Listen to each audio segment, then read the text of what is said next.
Alors, bonsoir à tout le monde, bonsoir.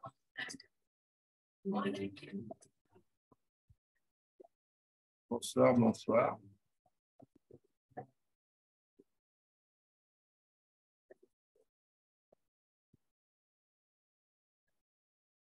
Alors, bonsoir à tout le monde. On va commencer. Bonsoir, bonsoir. Voilà, nous sommes ce soir sur un nouveau sujet. Ce soir, on va un peu parler de la tournée africaine de Macron, son arrivée au Gabon, mais surtout de la messagerie française et ce qu'on peut en dire, parce que nous sommes quand même là dans des discussions qui concernent le continent africain de manière générale, même s'il y a encore évidemment aussi ce qu'on va appeler la chasse gardée française, mais c'est quand même des phénomènes très africains. Et on veut voir un peu comment le discours de la France s'articule dans le contexte justement d'aujourd'hui, qui impose de nouvelles manières de faire, de nouvelles manières de penser. Et donc, voilà, ce soir, ce sera un peu ça. Nous parlerons un peu de Macron, de la politique française en Afrique de manière générale, mais on essaiera d'aller vraiment au but, parce qu'il n'y a pas en fait tellement de choses à dire, mais il y a des choses essentielles à dire. Donc, monsieur, on va, bonsoir, vous là-bas. Oui, bonsoir, docteur. Ça va bien, sauf le décès que j'ai enregistré hier là, de mon beau-frère. Donc, j'aimerais peut-être demander une minute de silence à cet effet. Voilà, merci, monsieur Onva. Donc, à nos compatriotes qui nous écoutent, monsieur Onva a un deuil dans sa famille, donc de sa belle famille, je pense, n'est-ce pas? Et donc, nous allons vous demander une petite minute de silence, juste pour qu'on puisse se recueillir une minute. Et monsieur Onva aura peut-être des mots à dire là-dessus. Donc, monsieur Onva, minute de silence.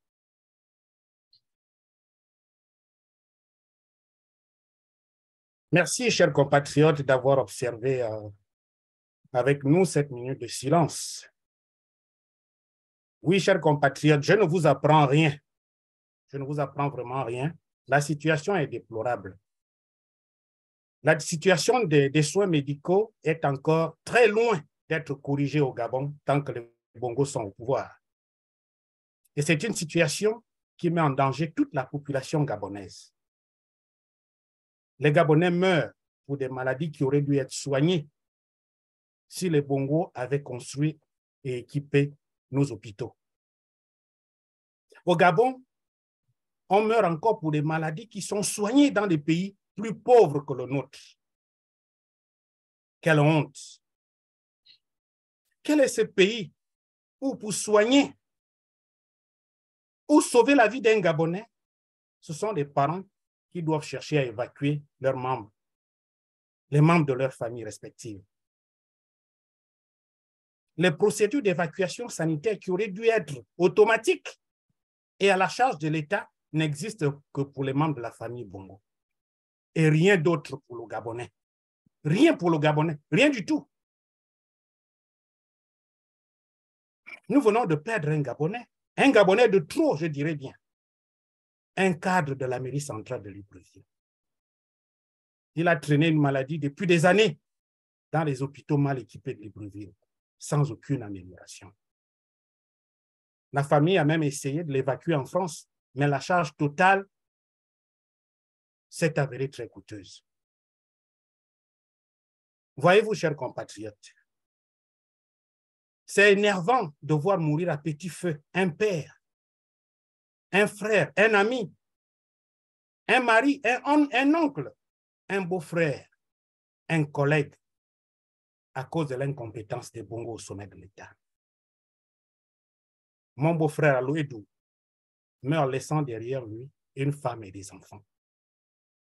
Chers compatriotes, comment doit-on encore vous dire que les Bongos doivent partir? Comment doit-on encore vous le faire comprendre?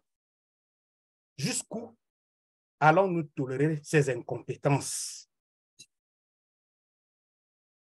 Les Gabonais meurent tous les jours, alors même que nous ne sommes pas déjà nombreux. À cette allure, notre peuple sera remplacé au fur et à mesure que nous mourrons par des étrangers. Faisons attention, chers compatriotes.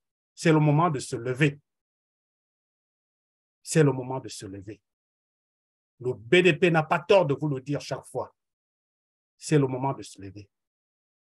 Donc, je vais m'arrêter là pour cette colère que j'ai écumée depuis hier. Je vous remets la parole, docteur. Merci vraiment, monsieur Onva. Et pour ceux qui nous écoutent, hein, j'aimerais vraiment que vous saisissiez le sens de la rage de monsieur Onva, parce qu'il vient de perdre un beau-frère. Pas parce que la maladie était incurable, parce que c'est ça qu'il faut comprendre. La maladie n'était pas incurable. Insuffisance rénale, ça se soigne.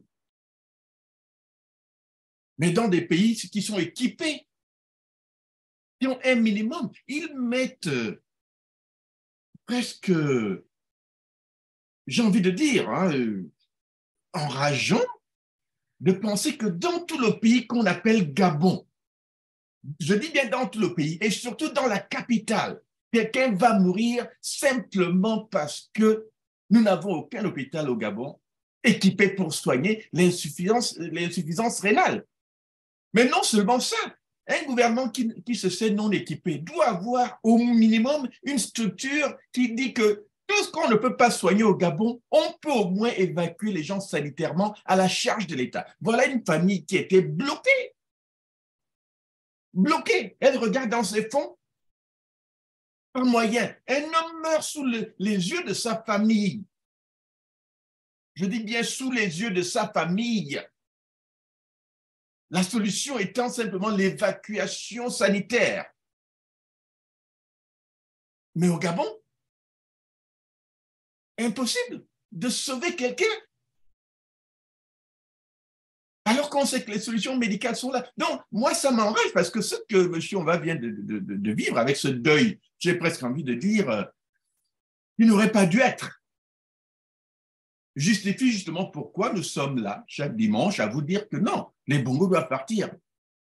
Jusqu'à quand? Nous parlons d'un régime de 55 ans qui n'a pas su, 55 ans plus tard, mettre en place un hôpital capable de soigner l'insuffisance rénale au Gabon.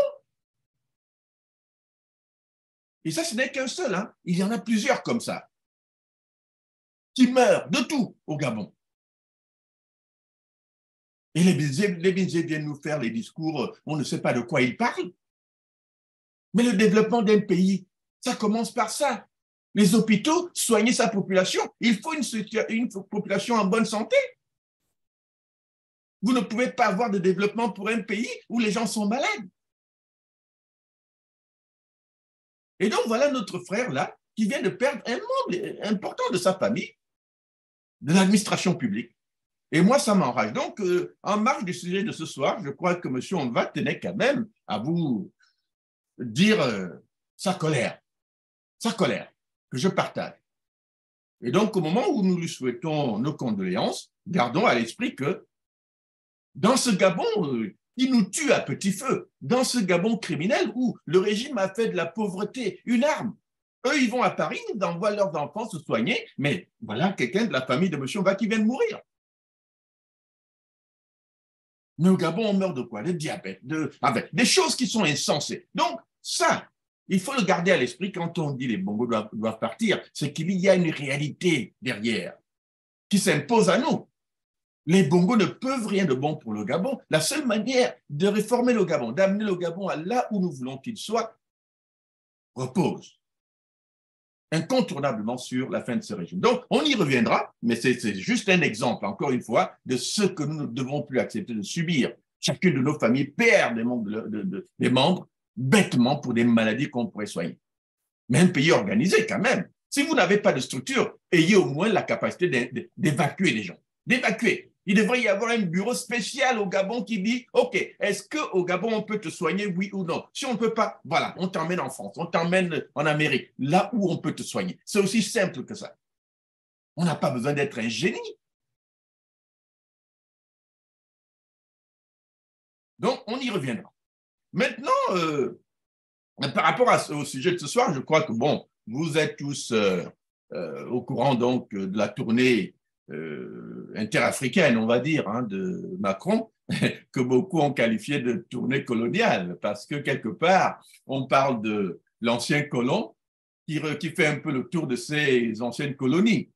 Et parfois, le mot ancien, hein, quand on dit ancienne colonie, parfois on se dit, bon, est-ce que ce sont vraiment des anciennes colonies ou des colonies qui ont continué à rester des colonies?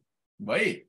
Parce que quand on parle du phénomène de la France-Afrique, c'est un peu ça. La France-Afrique, c'est l'idéologie néocoloniale de la France. Mais en réalité, le but de la néocolonisation, c'est de maintenir les mêmes mécanismes de contrôle qu'on avait, mais qu'on essaie de cacher tout simplement, n'est-ce pas, par des discours, des manières de faire, alors qu'en fait, le contrôle reste assez intact et entier.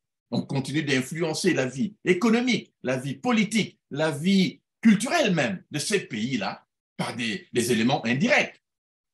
Et moi, ça m'amuse parfois parce que quand on parle de souveraineté africaine, mais les Africains doivent se rendre compte que quand les Occidentaux nous donnent l'indépendance, mais l'indépendance elle-même est déjà piégée, hein, attention, elle est piégée.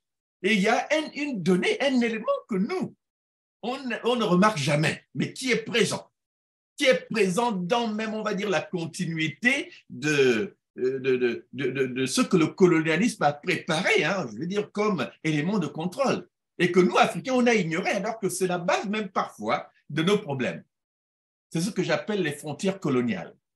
C'est-à-dire que les frontières coloniales africaines, elles se sont faites arbitrairement, d'une manière qui a coupé les ethnies, hein, c'est-à-dire qu'on retrouve les mêmes ethnies dans plusieurs pays. Bon, moi, je suis fan du Gabon, n'est-ce pas? Mais on sait qu'il y a des fans en Guinée équatoriale, des fans au Gabon et puis des fans au Cameroun. Vous voyez, donc qui sont une unité culturelle, mais aussi qui étaient une nation. Donc, si on avait à faire un pays fan, ce ne serait pas avec les contours actuels. Et ça, c'est donc partout dans l'Afrique. Mais vous savez, quand ces frontières ont été mises en place, ça a d'abord été mis en place pour alimenter les conflits ethniques à l'intérieur, parce que le colon s'est garanti la possibilité de toujours revenir en pacificateur. Vous voyez, parce qu'il savait que dès qu'on mettait ces frontières arbitraires en place, ça allait automatiquement susciter une compétition politique. Parce que l'Africain allait se demander, alors, ok, d'accord, nous sommes avec les autres, mais qui va diriger qui? Qui va accepter qu'on parle la langue de l'autre?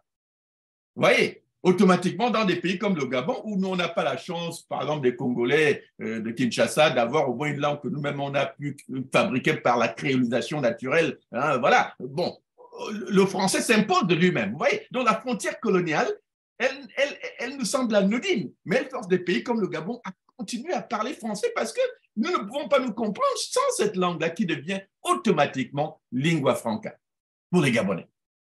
Donc, pour les pays africains qui n'ont pas eu la chance d'avoir une langue très dominante dans leur système, ben, ils vont devoir parler français. Vous voyez que ces frontières alimentent en réalité la présence culturelle française parce que tant qu'on parle français, on reste un peu dans le giron mental, culturel des Français. Donc, il y a des éléments comme ça qui ont été préparés pendant la colonisation, mais qui continuent à affecter nos vies aujourd'hui. Parce que vous voyez, hein, pendant que vous passez votre temps dans la compétition politique, les guerres ethniques, tous ces débats-là, rien que pour établir les critères par lesquels vous voulez gérer ce territoire qu'on vous a imposé, ben vous ne pensez pas à l'économie pendant ce moment-là.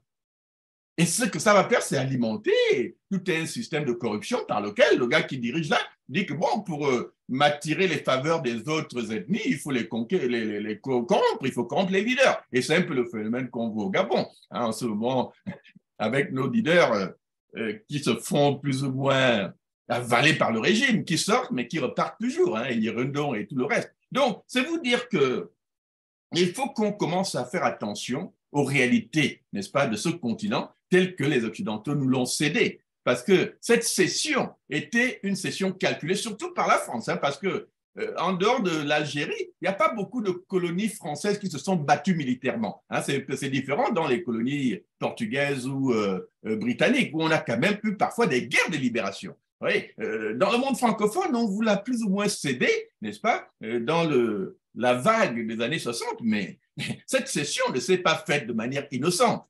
Elle a été calculée. Et pour la France, c'était un calcul, on va dire, presque machiavélique.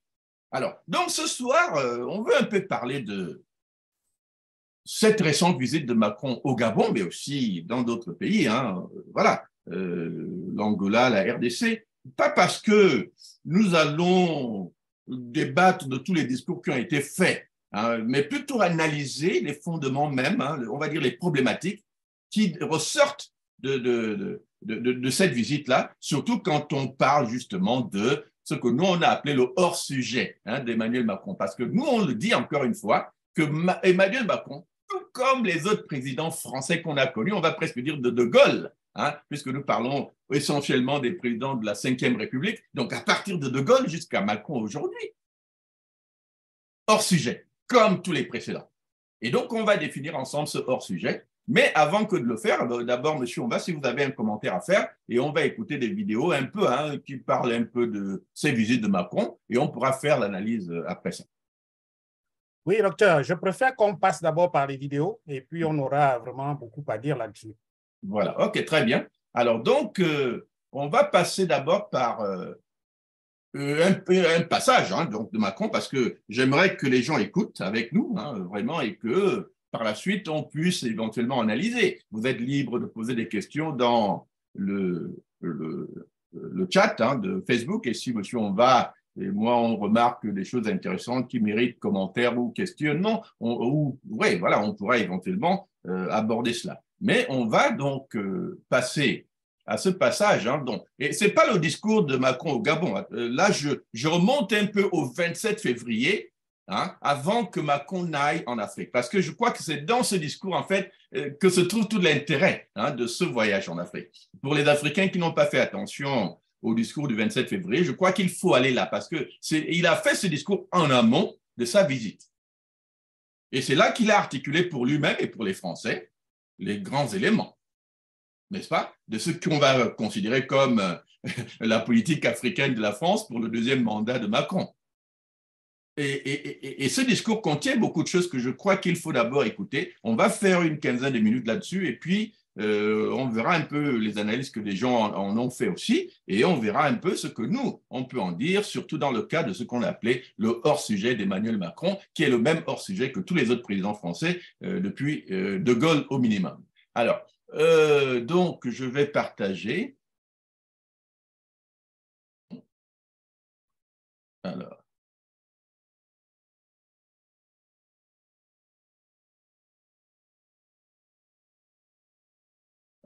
Ici. Une seconde.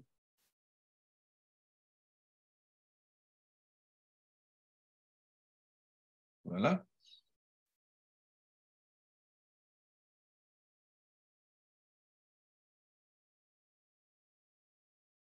Parfait. Alors, on y va? C'est aussi pour ça que je me réjouis de pouvoir compter sur l'engagement du commissaire Thierry Breton, de la commissaire Urpilainen, à nos côtés dans quelques jours en RDC. C'est une véritable équipe européenne que nous souhaitons mettre en place. Vous le voyez, en brossant ce tableau général, si je puis dire, je veux ici dire combien ces dernières années, nous avons bousculé des choses qui paraissaient des tabous complets. Quand j'étais dans cette même université à Ouagadougou, tous les étudiants qui m'interrogeaient me parlaient du franc CFA, de la restitution des œuvres d'art, de notre incapacité à accompagner l'entrepreneuriat africain. Tout cela, nous l'avons mis en place ces dernières années avec force et engagement. Malgré tout, il nous faut être lucides. Nous ne sommes aujourd'hui qu'au milieu du gué.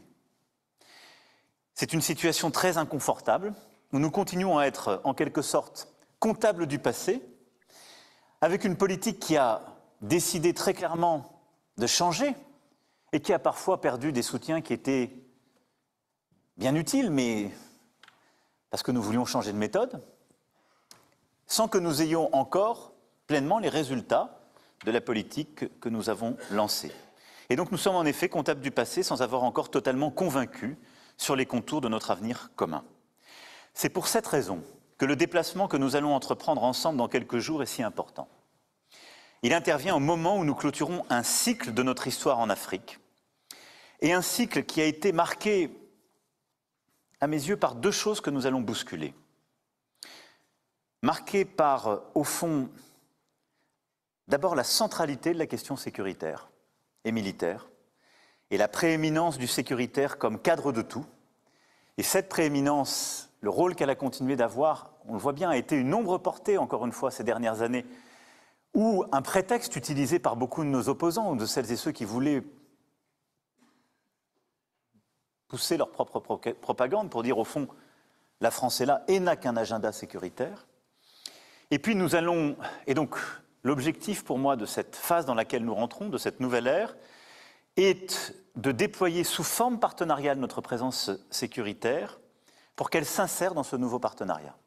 Et je remercie le ministre des Armées et le chef d'état-major des Armées du travail fait ces derniers mois pour véritablement penser, préparer ce nouveau partenariat sécuritaire, je vais y revenir.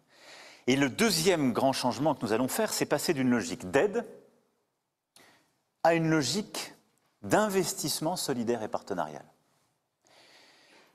Et je crois que c'est à cette condition, en continuant et en amplifiant l'action qui a déjà été lancée, que nous pourrons conjurer d'abord cette opposition qui est en train de s'installer entre, au fond, un Nord supposément occidental et un Sud global, qui n'aurait plus de logiciel commun.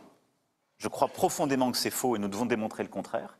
Et nous l'avons démontré d'ailleurs par une méthode nouvelle que nous avons là aussi commencée. Le G7 de Biarritz a été préparé avec les pays africains que j'avais invités, comme on l'a fait aussi au G20 de Bali, où on a réuni l'ensemble des pays africains avant le début des travaux pour œuvrer ensemble, par une conversation en quelque sorte permanente. C'est exactement la même chose que nous avons fait quand nous avons lancé l'initiative ACTA. Elle a été conçue avec le bureau de l'Union africaine, dans un dialogue là aussi qui était inédit. Et c'est la même chose que nous allons faire. Et pour moi, nous allons consolider cette logique et ce passage de la logique d'aide à celle d'investissement solidaire lors du sommet que nous allons organiser le 23 juin à Paris, sur le nouveau partenariat Sud-Nord, précisément parce que c'est avec l'Afrique, mais aussi avec l'Inde, la Barbade, que nous pourrons inventer un nouveau pacte pour dessiner une nouvelle architecture financière internationale permettant de lutter contre les inégalités et de financer la transition climatique. Et donc, pour moi, le moment que nous sommes en train d'inaugurer consiste à aller au bout du changement et d'être exigeants avec nous-mêmes et d'accepter de nous débarrasser pour de bon de réflexes, d'habitudes, aussi d'un langage qui sont aujourd'hui, en quelque sorte, notre handicap et d'adopter une posture résolument plus claire de modestie, d'écoute et d'ambition. Au fond, de dire très clairement, dans tous ces domaines, que l'Afrique n'est pas un précaré, est encore moins un continent auquel les Européens et les Français pourraient dicter un cadre de développement, mais que c'est un continent où nous devons bâtir des relations respectueuses, équilibrées, responsables, pour lutter ensemble sur des causes communes. Le climat en est une ô combien importante, défendre nos intérêts et aider les pays africains à réussir. Et c'est pour moi les termes mêmes de ce partenariat renouvelé que nous souhaitons, qui est l'inverse des logiques de prédation, qu'elles soient militaires et sécuritaires ou qu'elles soient financières, poussées aujourd'hui par d'autres pays. Alors, comme je le disais, pour réussir ce modèle de partenariat, il nous faut d'abord bâtir un nouveau modèle de partenariat militaire. C'est tout le travail que nous avons conduit ces derniers mois, d'abord en le concevant, puis en le discutant, en le travaillant avec nos partenaires africains. J'ai reçu ici même ces dernières semaines l'ensemble des dirigeants concernés. Le ministre et le SEMA ont commencé des échanges et une tournée et vont les poursuivre. Au fond, la logique, c'est que notre modèle ne doit plus être celui de bases militaires telles qu'elles existent aujourd'hui. Demain, notre présence s'inscrira au sein de bases, d'écoles, d'académies qui seront co-gérées, fonctionnant avec des effectifs français qui demeureront, mais à des niveaux moindres, et des effectifs africains, et qui pourront aussi accueillir, si nos partenaires africains le souhaitent, et à leurs conditions, d'autres partenaires. Conformément aux échanges que j'ai eus ces dernières semaines avec mes homologues, cette transformation débutera dans les prochains mois sur le principe même de la co-construction, avec une diminution visible de nos effectifs et de manière concomitante, une montée en puissance de la présence dans ces bases de nos partenaires africains. Elle suppose que nos partenaires africains formulent très clairement leurs besoins militaires et sécuritaires. qu'ensuite nous accroissions notre offre de formation, d'accompagnement, d'équipement au meilleur niveau. Et ce partenariat nous permettra ainsi de bâtir un nouveau modèle d'intimité et d'imbrication entre nos armées qui se traduira par un effort accru de la France en matière, comme je le disais, de formation et d'équipement. Deuxièmement, ce nouveau partenariat, cette transformation suppose de changer notre manière de faire et de communiquer sur ce que nous déployons. D'abord en étant plus réactifs, plus visibles et par conséquent plus lisibles. Il faut là-dessus assumer nos échecs, mais il faut aussi assumer mieux nos succès. Et force est de constater que nous avons sans doute un défaut, nous Français, nous sommes trop divisés. Et la logique de boutique l'emporte trop souvent sur la logique d'équipe de France. Nous devons agir tous ensemble pour que ce soit lisible et pour que quand la France, quelle que soit l'entité, qu'elle soit administrative ou l'entreprise, permet d'apporter des solutions concrètes qui permettent dans un pays de répondre à un besoin de la jeunesse, pour mieux éduquer, pour répondre à des problèmes énergétiques ou de transition climatique, pour répondre à des besoins sportifs, il est clair que ce soit l'équipe de France qui les mise en place. Nous sommes divisés, nous sommes donc trop peu lisibles, pas assez concrets sans doute, et donc il nous faut, dans les prochains temps, changer notre méthode, déployer des projets plus concrets, tangibles, et surtout là où nos partenaires nous attendent, l'éducation. Mais pas simplement en bâtissant des murs, en accroissant notre offre de formation des enseignants et de qualité des enseignants, en bâtissant une offre accrue dans la formation professionnelle, demande de beaucoup de pays, y compris nombre d'entre eux chez qui nous étions peu présents. Formation professionnelle, santé, climat, égalité femmes-hommes, soutien à l'entrepreneuriat, la culture, le numérique. Par cette nouvelle méthode, nous devons simplifier notre offre, être beaucoup plus concrets à l'écoute, travailler davantage avec la société civile et apporter une offre qui soit de la meilleure qualité possible. Et le faire avec au fond deux réflexes nouveaux. Descendre dans l'arène, comme nous l'avons fait lors du sommet de Montpellier, en revendiquant d'écouter la jeunesse et la société civile africaine, comme la ministre déléguée l'a fait dans ses différentes tournées ces derniers mois, et je l'en remercie. Et ensuite, d'embarquer à nos côtés les autres, et de jouer, à chaque fois que c'est utile, en européen, ou même en international, ce qui est exactement ce que nous ferons à Libreville dans quelques jours, avec une posture collective. Dès cette année, un premier fonds de 40 millions d'euros sera mis à disposition de nos ambassades dans les pays d'Afrique francophone pour faire la démonstration que nous pouvons faire cette transformation. Et c'est la mission que je donne à nos ambassadrices et ambassadeurs, démontrer que notre partenariat est concret et piloter une communication offensive, au fond décomplexée, mais sans arrogance. Nous devons aussi aller au bout de cette transformation parce que nous avons des intérêts à défendre. Et je pense que quand on parle d'Afrique, il faut le dire clairement, parce que ça va beaucoup mieux en le disant. On ne va pas faire le bien commun. On a des défis communs. Le changement climatique, c'est un défi commun. Essayer que la jeunesse africaine trouve un avenir, je dirais que c'est un défi commun, parce que ce sera aussi notre problème si on n'y arrive pas. Mais on va défendre des intérêts. Et c'est ça un partenariat réciproque et équilibré. C'est qu'on ne prend pas les gens pour des imbéciles. On ne dit pas on arrive chez vous parce qu'on va faire le bien chez vous à votre place. Parce que vous n'êtes pas capable de savoir ce qui est bon pour vous, de le penser ou de le faire. Non. On vient défendre nos intérêts et on le fait de manière respectueuse avec les intérêts des pays africains où on se déploie. C'est la logique dans laquelle, d'ailleurs, depuis le début, le Conseil présidentiel pour l'Afrique a à chaque fois déployé ses conseils, proposé des mesures et je remercie tous ses membres depuis 2017 pour leur engagement. Alors notre intérêt, c'est d'abord la démocratie. La France est un pays qui soutient en Afrique comme ailleurs la démocratie et la liberté. Un pays qui parle à tout le monde, y compris aux opposants politiques. Un pays qui préfère les institutions solides aux hommes providentiels. Un pays qui considère que les putschs militaires ne seront jamais des alternances démocratiques. Et comme le rappellent nombre d'intellectuels africains, la démocratie a également une genèse africaine. Aussi, notre rôle n'est pas d'imposer nos valeurs ou de les proclamer, mais de contribuer à ce que des réseaux d'intellectuels et d'acteurs civiques la fassent vivre en s'inspirant des pratiques démocratiques de leur société. Ce sera le rôle de la Fondation sur l'innovation et la démocratie, qui a été créée en fin d'année dernière à Johannesburg et qui rayonnera sur tout le continent. Et je veux une fois encore remercier le professeur Achille Mbembe pour son travail, son engagement, ses propositions et tout ce qu'il a d'ores et déjà bâti avec ses équipes, ce qu'il va continuer de faire. Mais c'est exactement cet esprit-là que nous devons poursuivre. Ne pas abandonner ce qui est, pour moi, un intérêt de la France, la démocratie. Mais le faire de manière respectueuse avec ce qu'est l'histoire du continent et surtout les acteurs qui doivent le porter. Notre intérêt, c'est évidemment aussi de nous donner une nouvelle ambition économique sur le continent africain.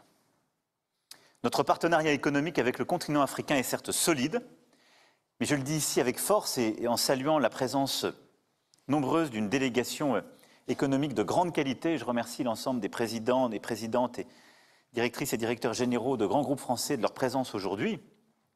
Mais nous avons besoin d'être lucides sur notre présence économique sur le continent africain et la manière dont elle est vue. Nous sommes dans une position qui ne va pas dans la bonne direction. Et c'est pour bonne partie de notre faute. Parce que nous avons trop souvent eu une logique de rente dans notre rapport au continent africain.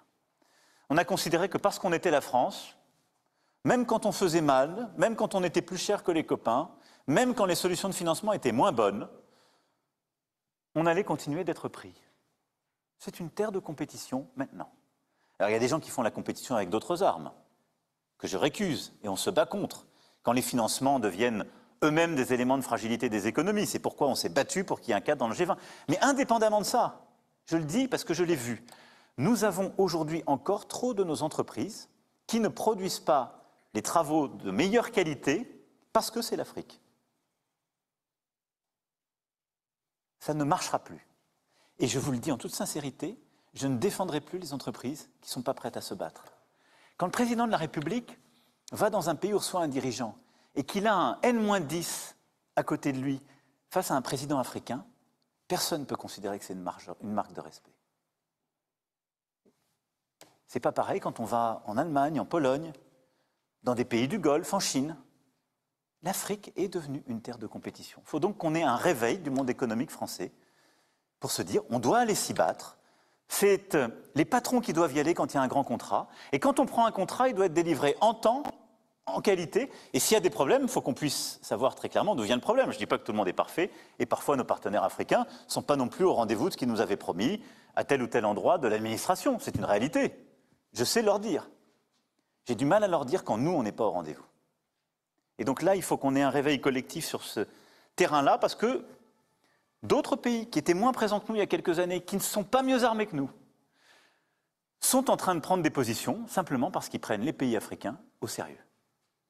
Je souhaite aussi qu'une nouvelle génération d'entrepreneurs français, africains, franco-africains, se projette dans de nouvelles coopérations et dans une nouvelle philosophie qui doit être celle de la co-industrialisation. Alors, donc, on va rapidement arrêter déjà là parce que c'est un long discours, mais j'espère que ceux qui nous écoutent ont quand même saisi certains éléments qui peuvent faire l'objet de pas mal d'analyses. Parce que Macron a beaucoup parlé et ça a l'air intéressant, d'accord? Ça a l'air intéressant, mais en même temps, nous savons très bien ce qu'a toujours été la langue de bois de la France quand il s'agit des questions africaines. Donc, on va un peu débattre de ça tout à l'heure. Avant d'y aller, donc, je vais rapidement, parce que parfois, il faut aussi écouter les analyses des quelques Français qui voient clair dans l'affaire française, d'accord? Donc, on va quand même écouter une réaction aussi d'un Français, journaliste français, Vincent Hugeux, je pense, c'est ça son nom. On va essayer de voir ce que lui, il en pense et comment ce qu'il pense peut déjà commencer à donner une perspective critique par rapport surtout à ce que on peut concevoir comme une réaction franco-française, donc à ce que Macron dit. Alors donc, je vais faire passer cette vidéo, de Monsieur Hugeux, avant notre analyse, parce que la nôtre va arriver tout à l'heure, et on va la faire assez brièvement, mais au moins écouter cela nous donne le sens de ce que d'autres peuvent penser, qui sont déjà français, et surtout des perspectives critiques. Alors donc, Vincent Hugeux, c'est là. Voilà. Alors, on y va. Notre invité aujourd'hui est Vincent Hugeux, journaliste indépendant, essayiste, enseignant à Sciences Po, spécialiste de l'Afrique, auteur notamment de Tyran d'Afrique, les mystères du despotisme post-colonial aux éditions Perrin. Vincent Hugeux, bonjour. Bonjour. Merci beaucoup d'être avec nous sur France 24. Cette visite d'Emmanuel Macron dans 4 pays d'Afrique centrale, elle intervient, alors qu'on vient de le voir, dans ce sujet, le sentiment anti-français grandit sur le continent. Ça n'est pas un hasard s'il a choisi ces pays, justement. Certes pas un hasard, je parle pour ma part davantage de ressentiment anti-français lié à l'intense frustration éprouvée par les sociétés africaines, notamment sahéliennes, devant l'insuccès de l'opération Barkhane qui vient d'être rappelée à l'instant. Alors vous savez, on passe de l'incompréhension à la frustration, de la frustration à la suspicion et de la suspicion parfois au complotisme, puisque vous avez des réseaux sociaux qui sont notamment animés soit par des acteurs politiques locaux, soit par des acteurs étrangers, la Russie au premier chef, qui évidemment alimentent cette propagande francophone. Alors maintenant, il est parfaitement clair qu'au-delà des enjeux, par exemple, environnementaux aujourd'hui au Gabon, ou agricoles après-demain en Angola, il y a pour Emmanuel Macron l'impérieuse nécessité, effectivement, d'enrayer cette sorte de dérive anti-française.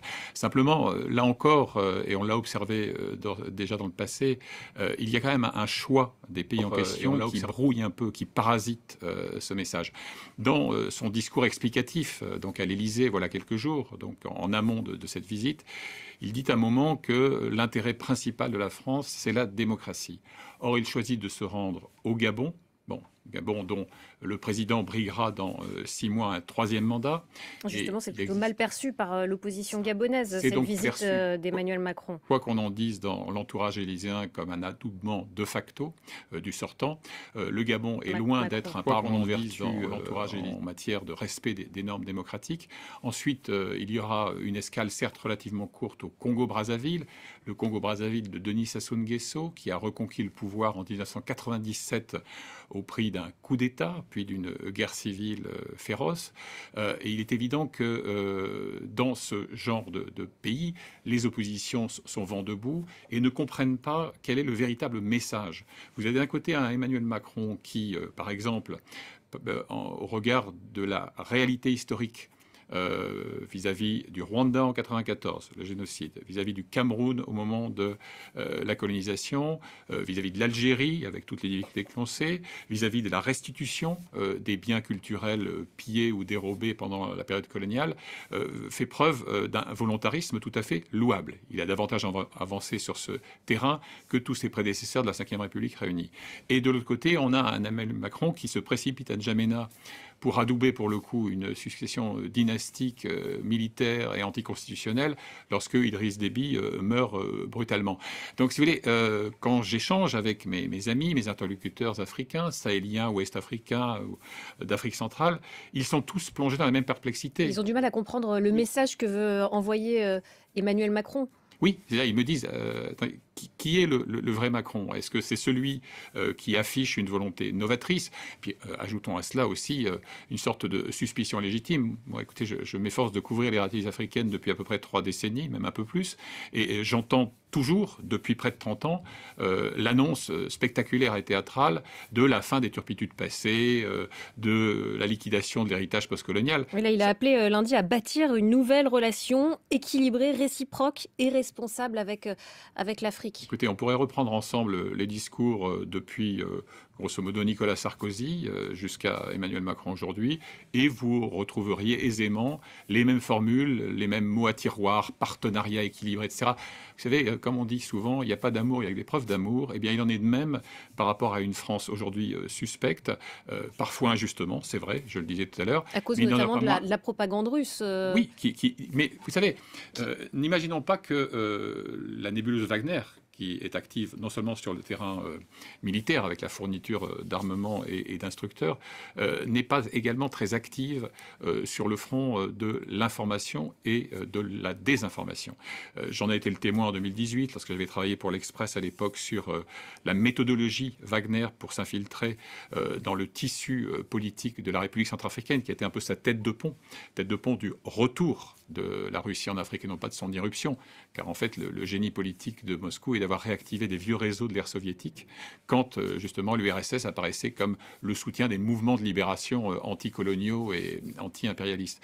Mais il y a aussi tout un travail qui est fait au niveau de réseaux sociaux, d'une toxicité absolument ravageuse, et la grande faute de la France officielle, qu'elle soit militaire ou politique, c'est toujours les politiques qui ont la responsabilité première en la matière, c'est de n'avoir pas mesuré à temps l'efficacité dévastatrice de cette propagande. Vous regardez aujourd'hui les dessins animés grotesques qui sont diffusés au Mali, au Burkina Faso ou ailleurs, qui sont à mon sens d'ailleurs des insultes à l'intelligence des sociétés africaines, parce qu'on parle souvent du paternalisme français, mais franchement, dans le genre, on a rarement fait plus grotesque.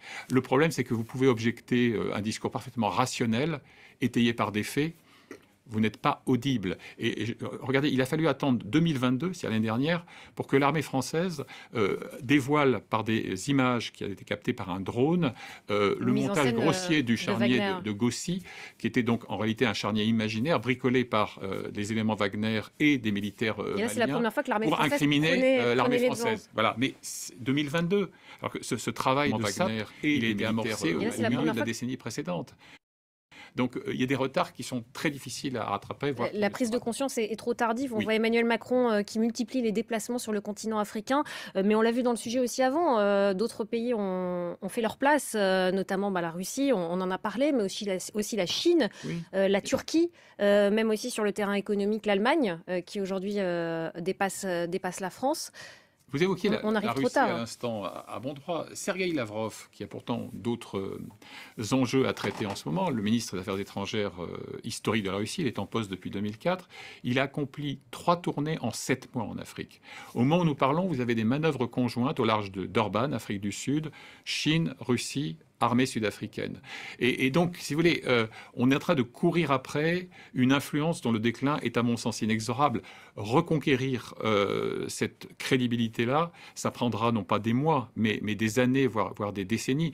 Et il ne suffit pas d'attendre l'échec, à mon avis, inexorable de Wagner dans la lutte anti-djihadiste, au Mali, au Burkina Faso, ailleurs, pour imaginer qu'il y aura un retour de flamme tout soudain en faveur de la France. Encore une fois, il ne faut pas apporter des formules, parfois creuses, parfois convaincantes. Il faut des faits, il faut montrer par l'exemple, et non pas seulement par le verbe, qu'on est capable effectivement de enfin tourner la page qu'on nous annonce depuis un bon quart de siècle. Le Gabon, l'Angola et le Congo-Brazzaville, donc 3 pays qu'il va visiter dans les jours qui viennent. Voilà, monsieur Onva, je crois qu'on peut aussi arrêter là. On a entendu suffisamment donc des deux choses. C'est-à-dire que d'un côté, vous avez le discours de Macron, n'est-ce pas, le 27 février, et de l'autre, vous avez la réaction quand même d'un journaliste que bon, j'apprécie, c'est un Français, mais il dit les vérités, à mon avis, qu'on ne peut pas ignorer. Donc, avant que je ne plonge dans mon analyse, monsieur Onva, si vous avez une réaction rapide, allez-y, on va vous écouter un peu, et puis vous pourrez rentrer dans une certaine forme d'analyse. Voilà. Pour en fait entrer dans l'idée de ce hors-sujet. C'est quoi? Pourquoi dit-on que Macron est totalement hors-sujet? Oui, docteur, vous savez, la méthode utilisée par Macron nous fait voir une photo d'une France aux abois, ouais, et une France qui est prête à tout donner pour récupérer ses intérêts dans ces pays africains. Donc, vous voyez d'abord la première question, le premier démenti du journaliste qui dit les intérêts de la France, c'est la démocratie. Ouais, mais Ali Bongo est en train de briguer un 3e mandat, mais il passe l'éponge. Il dit, puisque je dois avoir mes intérêts, je peux faire, je ne sais pas, je peux fermer les yeux sur le 3e mandat. Il l'a fait au Tchad, vous voyez, avec le petit Idriss. Il ferme toujours les yeux. Ouais, mais lorsqu'il a une présence russe, Wagner ou chinoise, est là et il parle de démocratie. Il parle de démocratie parce qu'on doit respecter les termes de la démocratie. Mais vous voyez que c'est un couteau à double tranchant. D'un côté, il condamne les mandats, et de l'autre côté, ou bien la prise du pays par les forces armées. Et dans cette analyse, il ne s'équilibre pas. Et c'est de ce que parle le journaliste. Aujourd'hui, il nous parle du One Forest Summit, un instrument qui a été, je ne sais pas, inventé, je sais que c'est pour la circonstance. Vous voyez?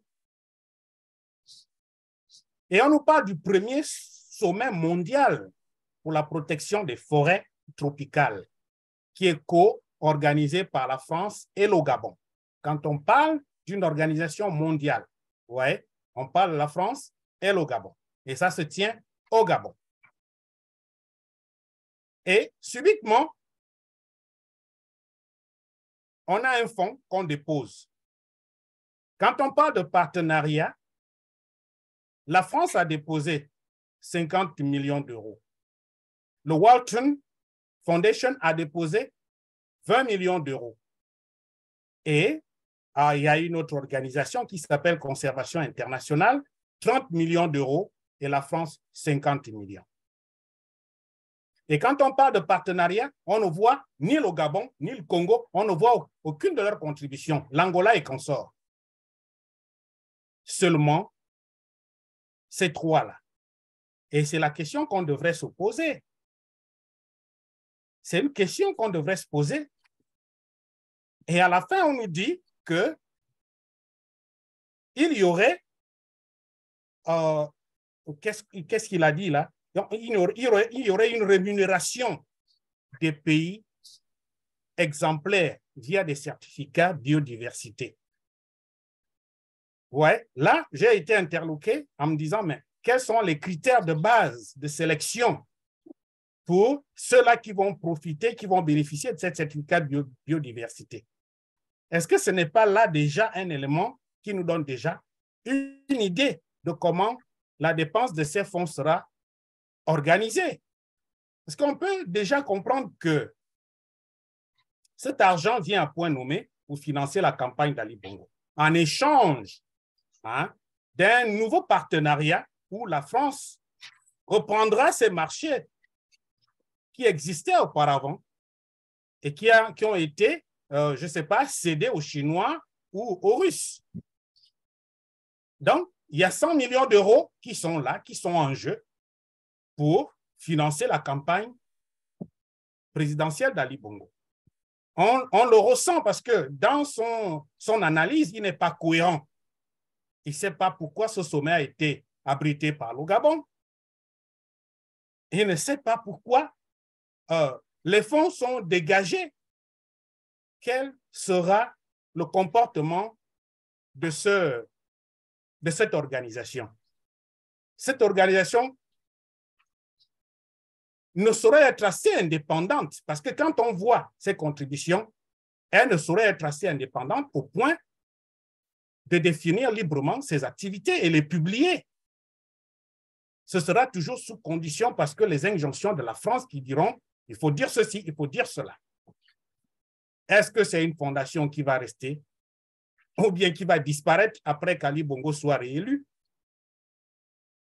C'est autant de questions que les Gabonais se posent aujourd'hui.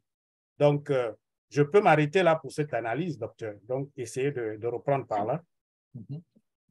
Oui, merci, monsieur Omba. Vraiment, d'abord, oui, il faut qu'on reparte déjà à ces 100 millions parce qu'il faut en parler. On en parlera encore à la conclusion de cette émission, de cette conversation. Mais revenons donc sur la thématique principale de cette conversation qui concerne la question du hors-sujet. Pourquoi est-ce que Macron est hors-sujet? Plaçons d'abord cette tournée africaine dans son contexte. Et quand je dis contexte, je parle de contexte géopolitique. Et je vais même ajouter aujourd'hui, dans le contexte de ce dans les paroles de Macron, qui parle de compétition des nations en Afrique, on va même ajouter le mot géostratégique, n'est-ce pas, dans cette équation.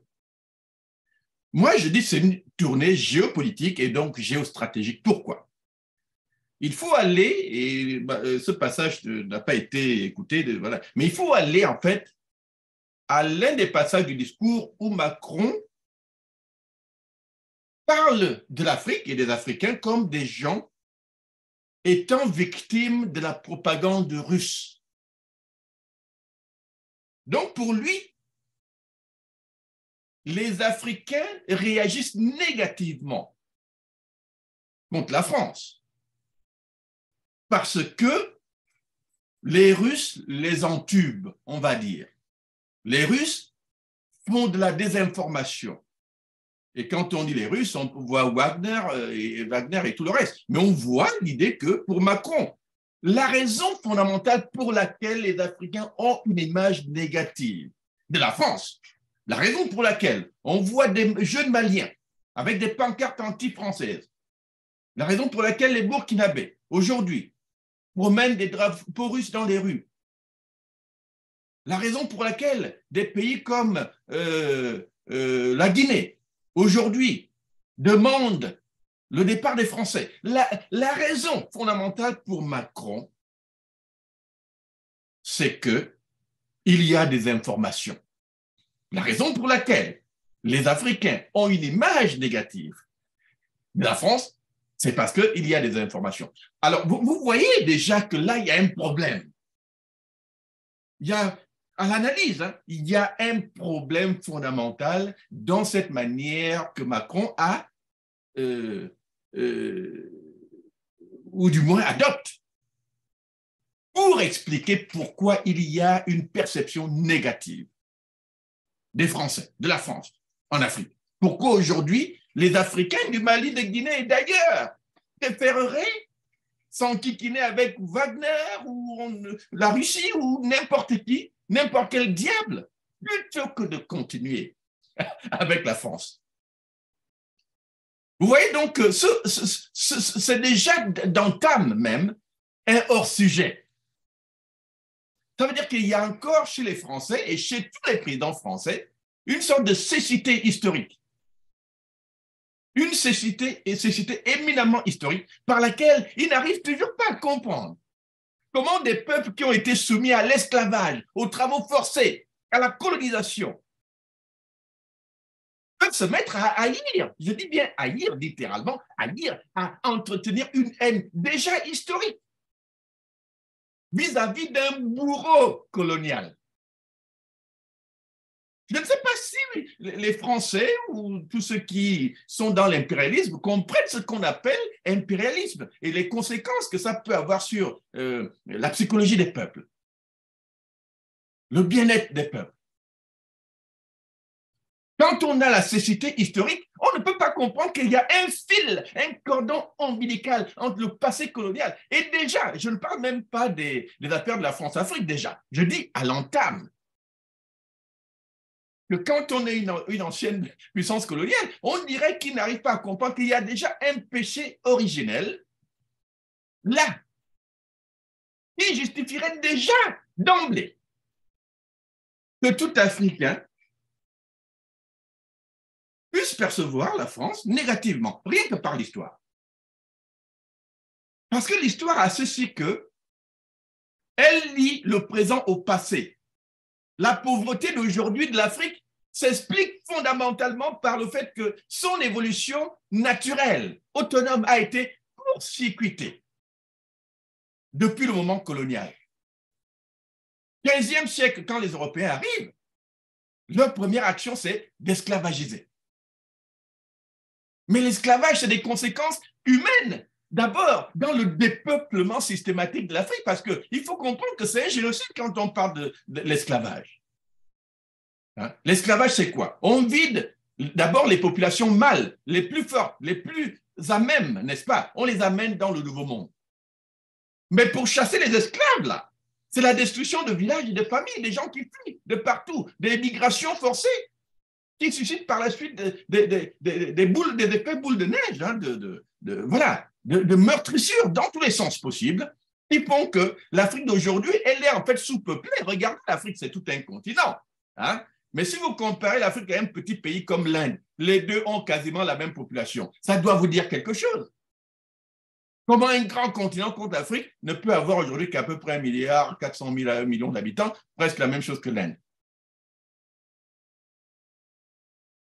Mais c'est parce qu'en réalité, cette Afrique-là a été extrêmement dépeuplée par les effets du colonialisme. Donc, il y a déjà ce péché originel que la France. Je m'étonne que Macron puisse limiter le sentiment juste à des questions actuelles et ponctuelles qui n'ont rien à voir. Il y a déjà une mentalité anticoloniale chez tout Africain.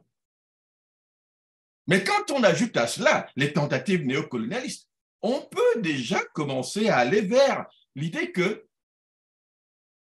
ce n'est pas de bonne volonté, par la bonne volonté, que la France a abandonné ses colonies.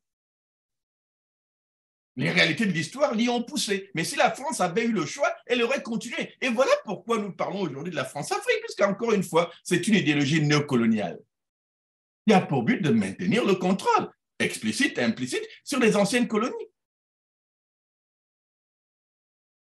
Mais ces paramètres ne commencent pas qu'aujourd'hui. Il y a dans l'histoire de la France des contradictions intenables.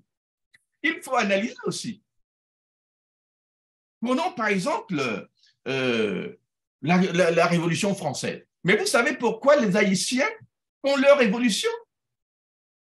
Mais c'est parce que déjà, au moment de l'abolition de la Révolution française, les grandes proclamations, surtout de la Première République, mais par la suite, des Secondes et Troisième République, étaient que, par exemple, voilà, la Révolution est là, on va établir les droits universels de l'homme. Donc, dans ces droits, on estime que l'homme doit être libre. Mais le premier péché, c'est que les Français, et on retrouve les mêmes tendances chez tous les philosophes, les Rousseau, les machins, c'est-à-dire que dès qu'on a dit l'homme, mais on est exclu de l'homme, l'Africain. Oui, l'Africain peut-être, mais oui, tout l'homme doit être libre. Mais en fait, dès qu'on dit, et le noir africain là que vous détenez en esclavage, bon, peut-être, voilà, on hésite. Donc, les Français font une première abolition, déjà à Saint-Domingue, 1793. Ils essaient là. Mais après, en 1794, ils sont obligés de recommencer. Et c'est là qu'on a la première abolition de l'esclavage français. 1794. Mais retenez que 1789, c'est la Révolution française. On a la première abolition qu'en 1794. Donc, 5 ans d'hésitation, rien que pour dire on va laisser cet Africain qu'on a importé comme esclave retrouver sa dignité humaine. Mais ça n'a pas empêché Napoléon, quand il arrive au pouvoir, de rétablir l'esclavage en 1802.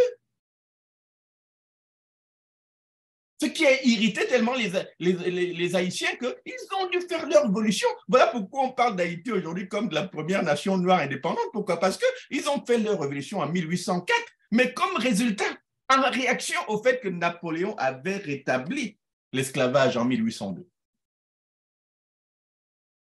Donc les Haïtiens deviennent indépendants en 1804 par les armes. Ils ont dû mener une guerre militaire contre la France, qu'ils ont gagnée.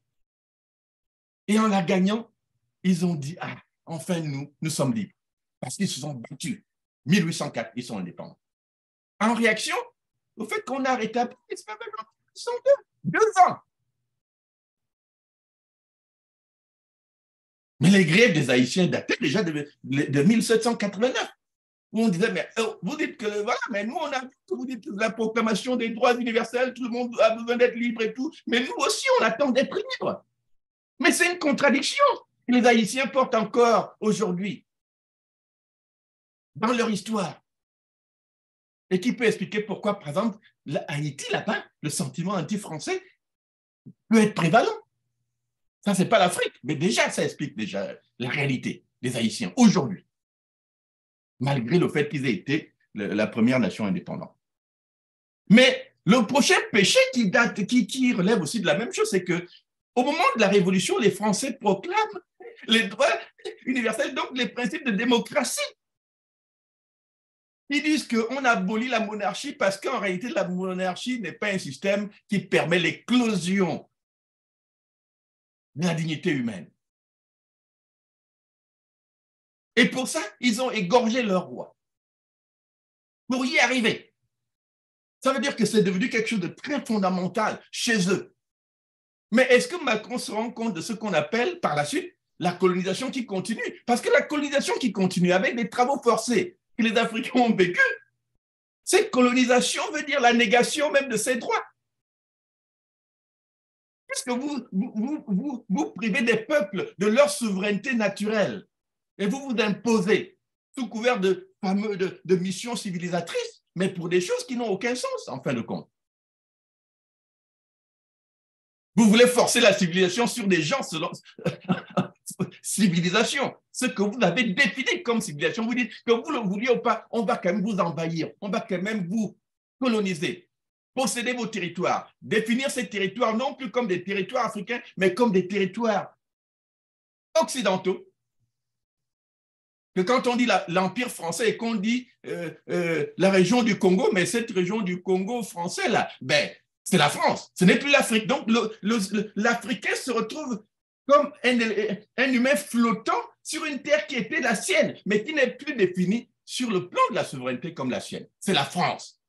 Donc, le Congo français devient la France. Le Sénégal devient la France. C'est ça que l'Empire veut dire. Vous avez ôté à des gens l'identité originelle qu'ils avaient dans leur milieu. Et vous avez dit, maintenant c'est une terre française. Mais même quand vous dites c'est une terre française, vous dites, vous ne pouvez pas être français. C'est une terre française, vous êtes là, mais vous ne pouvez pas être français. Il faut attendre la conférence de Brazzaville, 1944, au moment où la France est en train de perdre la guerre. Enfin, a perdu la guerre, a été envahie par les Allemands, pour qu'on voit les discussions qui commencent. Mais même la conférence de Brazzaville, c'est les Occidentaux, les Français qui font la conférence. Les Africains ne sont pas invités pour donner leurs opinions. Ils décident l'avenir de l'Afrique par eux-mêmes. Ouais, on va créer des aménagements, voilà, une nouvelle constitution, en 1946, on fait l'Union française. Mais même quand on le fait, les habitudes ne changent pas. Vous dites, maintenant, vous pouvez avoir la citoyenneté, nationalité ou je ne sais pas quoi française, mais les gens voient que ça n'a pas changé. Donc, la fameuse constitution d'Union française n'amène pas à ce que les Africains attendent en matière de liberté. Et on continue. Et on fait les indépendances, même quand on dit les indépendances, De Gaulle essaie quand même encore de convaincre les Africains, non, ne devenez pas indépendants. Ce qu'il nous faut, c'est créer la fameuse communauté française. Donc, on fait un référendum en 1958, non pas pour dire prenez vos décisions de manière autonome, mais non, De Gaulle fait en fait une campagne pour essayer de convaincre les Africains d'accepter la communauté française. Et heureusement qu'il y avait notre frère Sékou Touré, Ahmed, le grand Ahmed dit non, moi, je ne veux pas de cette affaire-là. Et donc, c'est Sékou Touré avec sa Guinée qui casse cette bulle-là. Et dans les 2 ans qui suivent, hein, bon, la Guinée devient indépendante en 1958, et dans les 2 ans qui suivent, De Gaulle est obligé de dire, bon, allez, laissons-leur. Mais, François-Xavier Berchat vous a dit que dans ce mais, il a quand même trouvé son ami Focard là, qui était son conseiller, pour dire, bon, on va quand même organiser des choses. C'est-à-dire installer des marionnettes au pouvoir pour faire l'intérêt de la France. Est-ce que Macron comprend cette historique un peu? Que quand vous décidez, à l'entame même des indépendances, de mettre en place un système pour continuer en fait à contrôler ces territoires, pour les priver de la jouissance totale et radicale de leur souveraineté, vous êtes en train d'empiéter sur le bien-être de ces peuples-là.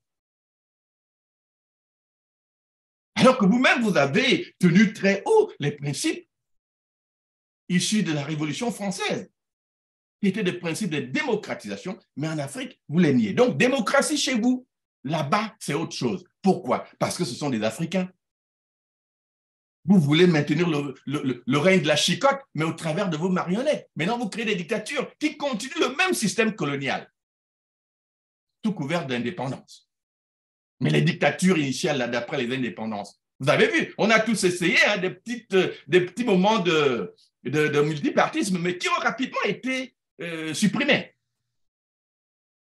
En un petit, on va dire, une petite décennie, toutes les petites tentatives hein, des systèmes démocratiques qui avaient été créés dans le monde francophone, ça a été supprimé. C'était maintenant l'avènement des partis uniques, mais sous les yeux bienveillants de la France. Pourquoi? Parce que la France sait que la démocratie ne peut pas subsister dans un système, son contrôle ne peut pas subsister dans un contexte de démocratie où les peuples choisissent eux-mêmes leurs dirigeants. C'est impossible. Et le dictateur que vous imposez, il sait que comme son pouvoir ne repose pas sur son peuple, il va automatiquement dépendre de la France pour sa survie politique. Donc, quand Macron discute de la militarisation, mais il ne comprend pas que dans même le processus néocolonial de la France, c'est eux qui ont initié le problème sécuritaire.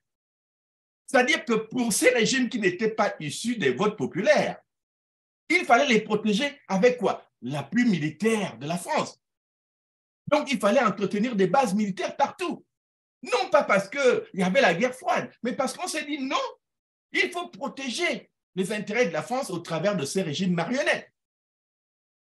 Et voilà pourquoi on retrouve aujourd'hui, dans nos fameux accords secrets-là, post-indépendance, qu'est-ce qu'on voit dans ces accords? Même aussi, c'est des choses incroyables. C'est-à-dire que les accords de défense qui ont été faits avec les États africains au lendemain des indépendances, c'était quoi? C'était protéger en fait les régimes en place. Parce que vous voyez, un accord de défense normal dit ceci. Si vous êtes attaqué par une nation externe, la France vient à votre secours, on se bat ensemble. C'est ça les vrais accords de défense. Mais c'est quoi ces accords de défense avec l'Afrique où en fait la défense c'était contre les peuples eux-mêmes, c'est-à-dire que si le régime est en danger, la France vient intervenir non pas parce que le pays a été attaqué depuis l'extérieur, mais contre les peuples. Ça veut dire que la France déclarait directement la guerre aux peuples africains. Mon Dieu, est-ce que Macron le comprend? Que quand les Africains boudent, mais ils savent, ils comprennent. Et il y a des exemples. Nous qui sommes encore au Gabon, on a été l'un des premiers Africains à subir ça. Le coup d'État de 64 dont on parle là, c'était quoi? Les soldats gabonais font un coup d'État, enlèvent Léon Mba, parce que, bon, ils l'ont perçu, déjà, il était un peu avec des tendances dictatoriales, Léon Mba. Léon Mba, c'était le président qui allait bastonner ses ennemis politiques. Donc, ce n'était pas un enfant de cœur, Léon Mba. Mais les Gabonais disent, les soldats disent, on t'enlève. Mais en moins de 72 heures, la France a rétabli Léon Mba. Moins de 72 heures, je dis bien. En vertu de quoi? De ces fameux accords de défense. Ils sont des accords contre les peuples, je dis bien, ce sont des accords qui constituent des déclarations de guerre de la France vers les peuples africains. C'est comme ça qu'il faut les comprendre, parce que si vous dites, OK, il y a eu un coup d'État, et des soldats gabonais, par patriotisme et nationalisme, disent, on ne veut plus de cet homme qu'on perçoit comme une marionnette française. Et ils veulent établir une souveraineté sans phare pour leur pays et l'assumer. Mais vous décidez quand même qu'on va envoyer l'armée française pour enlever. Mais vous faites ça contre qui? Contre le peuple gabonais. Si vous vous battez contre l'armée gabonaise là, même c'est une guerre contre le Gabon. C'est une guerre contre la constitution du Gabon. C'est une guerre contre la souveraineté de ce pays-là, qui est généralement symboliquement portée par l'armée. Quand vous êtes en guerre contre l'armée d'un pays, vous êtes en guerre contre ce pays-là. Tout ça pour mettre en place un dictateur. Donc, il faut comprendre que quand on parle de questions sécuritaires, et la prééminence de la mentalité sécuritaire, mais c'est eux qui l'alimentent. Dès les indépendances, ils ont alimenté cela. Pourquoi? Parce qu'il fallait la militarisation des régimes pour soutenir les dictatures que la France appuyait en contradiction des principes des droits de l'homme. Non, monsieur Macron, ce n'est pas... Les Africains ne sont pas des enfants parce que nous rentrons là maintenant dans ce qu'on appelle l'infantilisation. C'est-à-dire que les Africains sont supposés ne pas savoir ce qu'ils veulent. Donc, quand ils disent la France, on ne t'aime pas, tu dis non, non, non, ils le disent parce que c'est Wagner et les Russes. Mais enfin, vous pensez qu'il y avait Wagner et les Russes dans les années 90, quand on a fait nos premières révolutions post-parti unique? Hein? Dans les années 90, sous Mitterrand. Macron sait-il qu'il y a eu des révolutions là, où les Africains demandaient déjà la démocratisation, toujours contre les mentalités françaises. Mitterrand, il est allé faire son discours de la Bolle, hein, juin 90.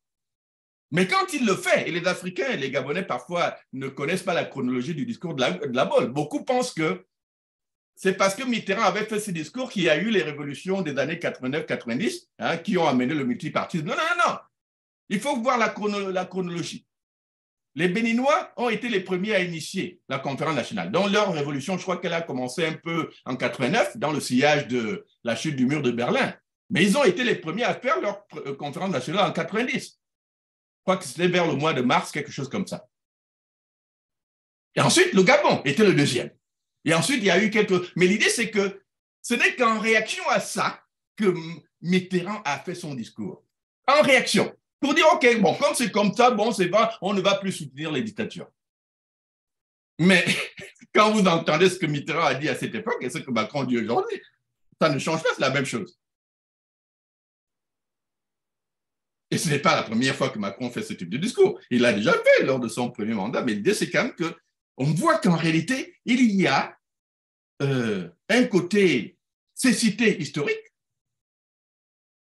mais aussi un côté obscurantiste que la France semble vouloir entretenir, croyant qu'en face, les gens qui écoutent, ils ne savent pas ce qu'ils veulent. Mais nous savons que cette attitude française qui a toujours tendance à infantiliser, à croire que c'est des Africains. Voilà pourquoi moi, je suis toujours étonné qu'aujourd'hui, oui, voilà ce qu'on doit faire, c'est aider les Africains à se développer. Mais enfin, oui, le discours d'aide, ça ne change pas. Parce que moi, à chaque fois que j'entends cette histoire d'aider les Africains, je me perds automatiquement. Je me perds. Aider en quoi? Pourquoi aurait-on besoin d'aide? Prenons le Gabon. Le Gabon a besoin de quelle aide vis-à-vis de la France? Nous avons les ressources. On n'a pas besoin d'aide. On peut rentrer dans des partenariats en disant, bon, comme on n'a pas la technologie, vous avez, nous, on a le pétrole, on crée un accord. Mais ce n'est pas de l'aide, c'est du donnant-donnant. Et nous savons ce que l'aide publique au développement français veut dire. Quand on la donne, c'est pour la donner par la suite aux entreprises françaises. Pas parce que l'argent fait un détour rapide et ça revient en France. Quelle aide? Ça rentre où? Et quand il y a de l'aide, un peu comme on le voit avec les 100 millions que M. Onva vient d'évoquer, mais ça passe où? Quels sont les mécanismes de contrôle? Nous savons qu'au Gabon, il y a une tradition très naturelle. C'est qu'au Gabon, on va demander des emprunts à la veille des élections pour venir financer les campagnes. Donc, il y a toujours des trous budgétaires énormes après chaque élection au Gabon. Des trous budgétaires.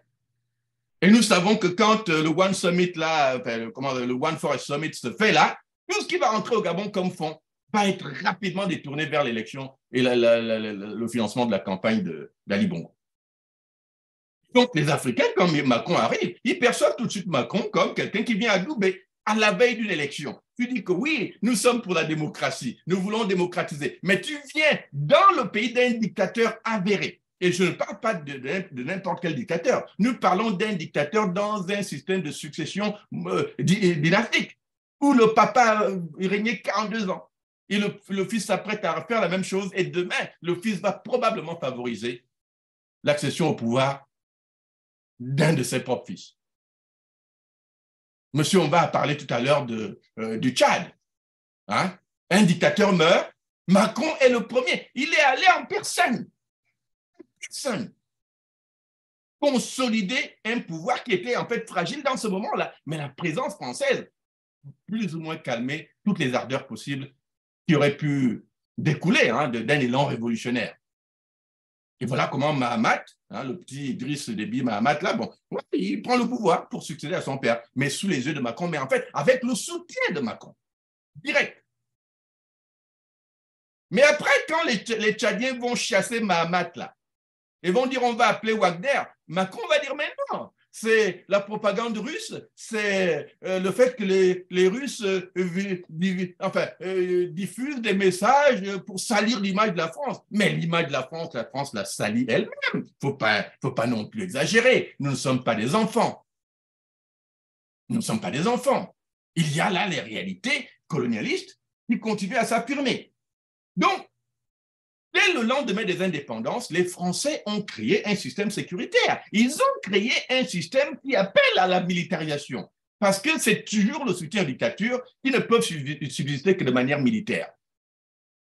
Alors qu'en réalité, il y avait d'autres éléments qu'on pouvait mettre en place. C'est-à-dire que la démocratie, elle n'est pas un mot inutile. La démocratie a cette simple vertu. Et parlons justement de ça, les vertus de la démocratie. La vertu primaire de la démocratie, c'est qu'elle pacifie socialement un pays. OK? Politiquement, c'est vrai, mais aussi socialement. C'est-à-dire que dès lors qu'elle devient ce qu'on va appeler ce contrat social par lequel les peuples jouissant de souveraineté ont décidé de comment ils veulent se diriger eux-mêmes, en créant leurs propres lois, leur propre constitution, pas les constitutions qu'on a copiées-collées là avec la France, mais je dis des choses qui répondent à l'esprit africain, aux valeurs africaines. Dès lors que vous avez ce contrat social, donc politiquement, vous êtes pacifié. Vous pouvez maintenant vous consacrer au développement économique. Vous voyez, la tête est calme, l'esprit est calme. Vous avez résolu le problème politique. Vous avez maintenant le temps de vous consacrer au développement. Et dans tous les pays qui ont abordé cette méthodologie, y compris la France elle-même, les choses ont évolué. La démocratie s'est installée et elle a créé les mécanismes de contrôle, mais aussi de gouvernance, qui ont amené graduellement à la suppression de la corruption, à la création de la richesse et donc à la dignité des peuples. Ne pas comprendre le lien entre la démocratie et la dignité des peuples devient donc aussi un hors-sujet. Pourquoi? Parce que Macron ne comprend pas qu'il suffirait d'un désengagement de la France militaire et d'un appui au peuple qui se démocratise pour qu'en fait, il n'y ait pas de problème. Si la France avait appuyé la vraie démocratie depuis les indépendances, aujourd'hui, l'Afrique serait en boom économique, en boom dans tous les domaines. Ça serait en réalité un vrai partenaire commercial, mais qui ne dépendrait pas des aides françaises. Nous ne dépendons des aides françaises aujourd'hui parce que le système a été faussé dès le départ. On a rendu les États africains dépendants, on les a rendus instables politiquement, ce qui voulait dire qu'on avait besoin toujours d'un retour de la France dans les équations politiques africaines. Non pas parce que les peuples les appelaient, mais parce qu'en réalité, les dictateurs les appelaient et leur ont fait la part belle. Le donnant-donnant n'existait qu'entre la France et la petite élite dictatoriale qui était au pouvoir par les peuples. Donc cette dislocation des rapports, ces contradictions entre les rapports, il faut les comprendre, hein, M. Macron, comme des éléments qui participent d'une simple prise de conscience. Les Africains comprennent. Et voilà pourquoi ceux qui en ont marre, ils font comme le Mali, ils font comme la Guinée, ils font comme le Burkina. Et donc la tournée de Macron, il faut l'apercevoir comme un moyen, non seulement, pas juste d'aller dans le sens de la démocratisation, mais de rapidement contrer la Russie. Mais vous voyez, M. Macron, ce n'est pas la bonne approche. Si vous venez en Afrique uniquement pour contrer la Russie, vous allez reproduire exactement les mêmes mécanismes, militarisation, soutien aux dictateurs. Et voilà pourquoi il se contredit dans son discours, parce que lui, il pense que, oui, voilà, mais non, la compétition des nations ne se dicte pas de l'extérieur, c'est à nous d'accepter qui on veut, avec qui on veut traiter. Pour qu'il y ait compétition en Afrique, ne parlez pas de l'Afrique comme « Oh, on va là-bas faire une compétition comme si les Africains n'existaient pas ». Parce que c'est comme ça que Macron parle, en fait, dans son discours. C'est-à-dire que c'est assez effarant. Hein? Ah oui, mais non, l'Afrique est une terre de compétition. Ah bon? Comme ça, vous le décidez par vous-même que c'est juste comme ça, une terre de compétition. Vous n'avez qu'à venir sans demander de compte à quelqu'un parce que, voilà, les autres rentrent, nous aussi, on rentre, voilà. Mais non! Ça, c'est la méthode classique. Ça, c'est la méthode néocoloniale. Les Africains doivent être capables de dire, bon, la Chine sait faire des ponts, on va aller prendre les Chinois.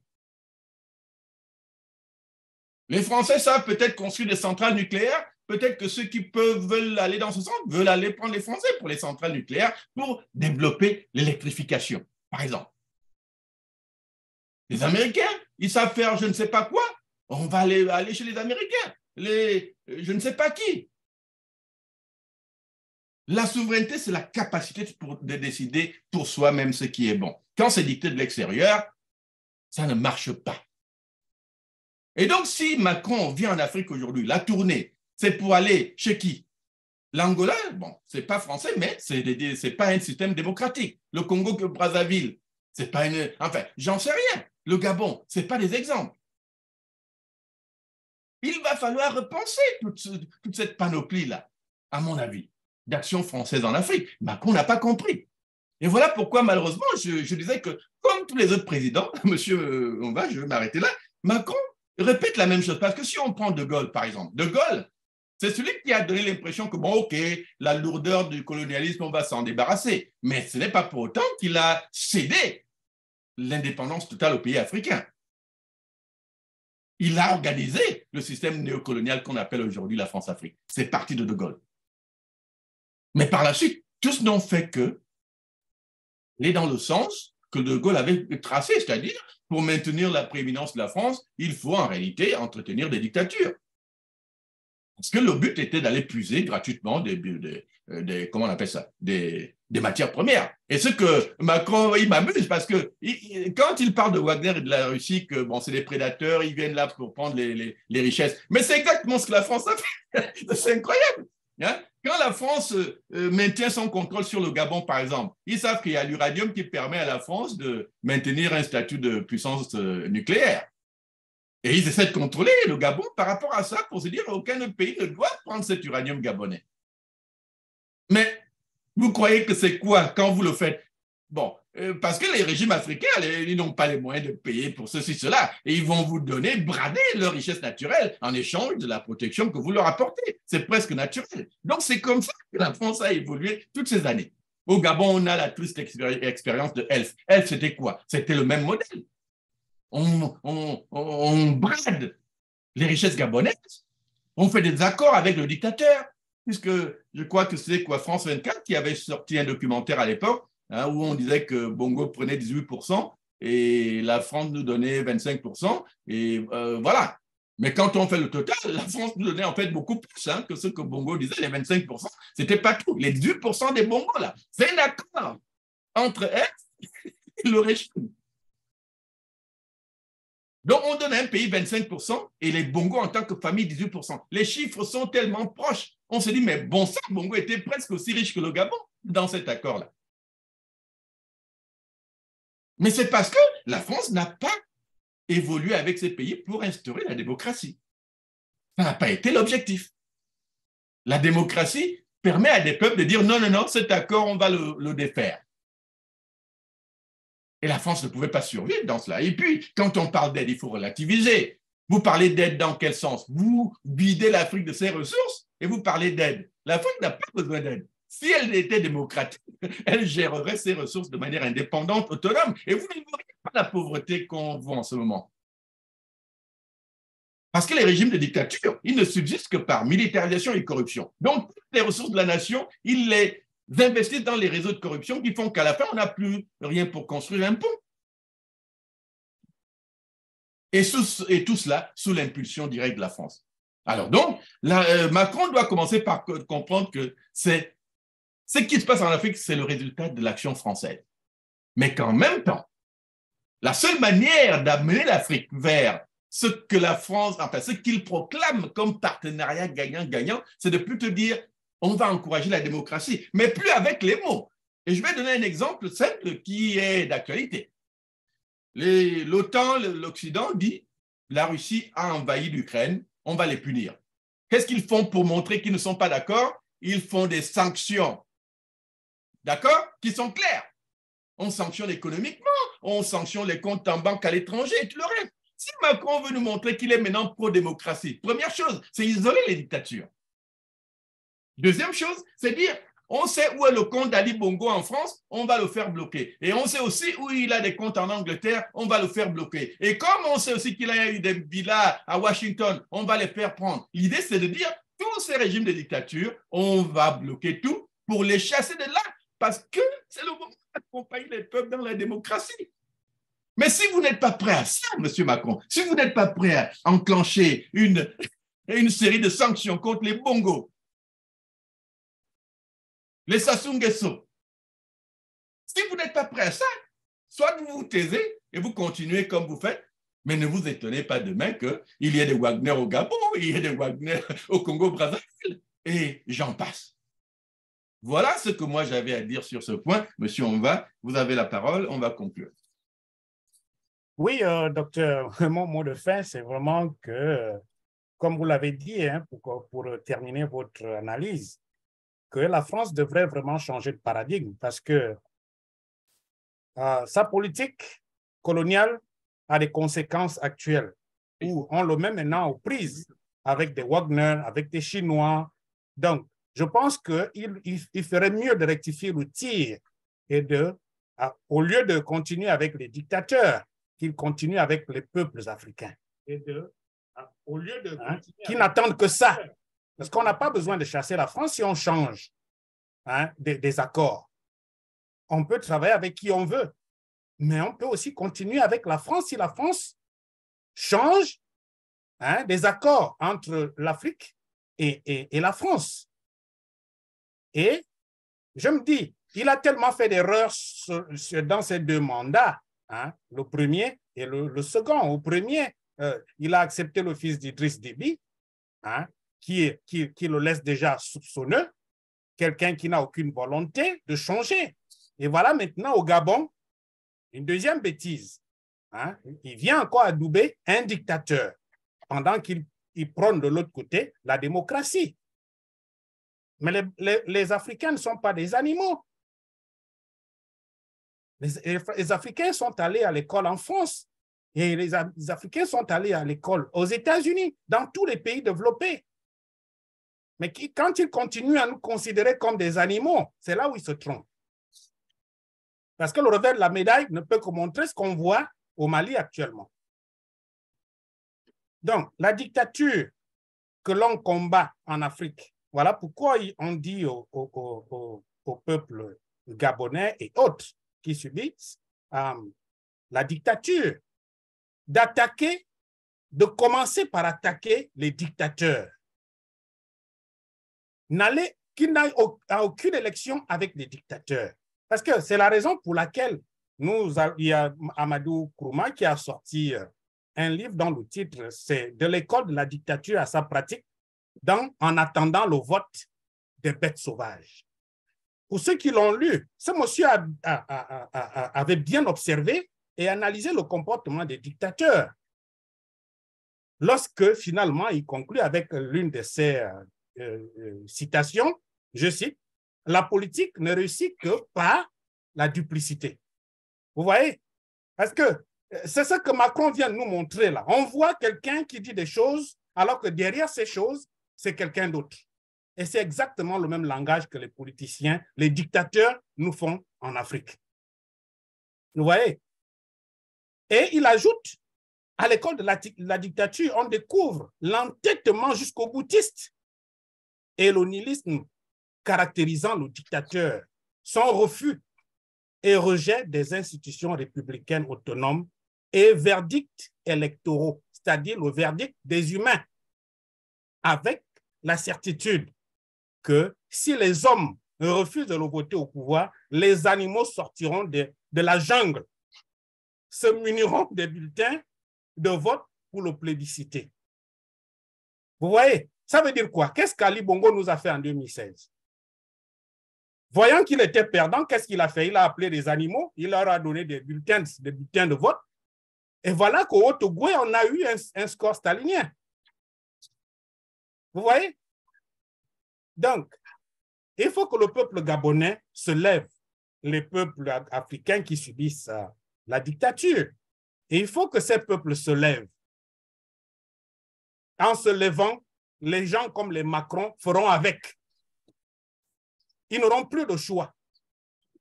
Parce que là, les taux sont en train de se resserrer autour de la France. Ils ont semé quelque chose qu'ils n'arrivent pas à consommer maintenant. Donc, tout ceci pour dire quoi? Qu'aucun dictateur n'organise les élections pour les perdre. Surtout quand celui-ci est adoubé par la France. Donc, la zizanie, la diversion qu'on sème au sein du peuple, j'appelle ça des kermesses. Vous avez vu le décor. Oh, voilà, les politiciens gabonais, les faux opposants avec les bongos se sont assis.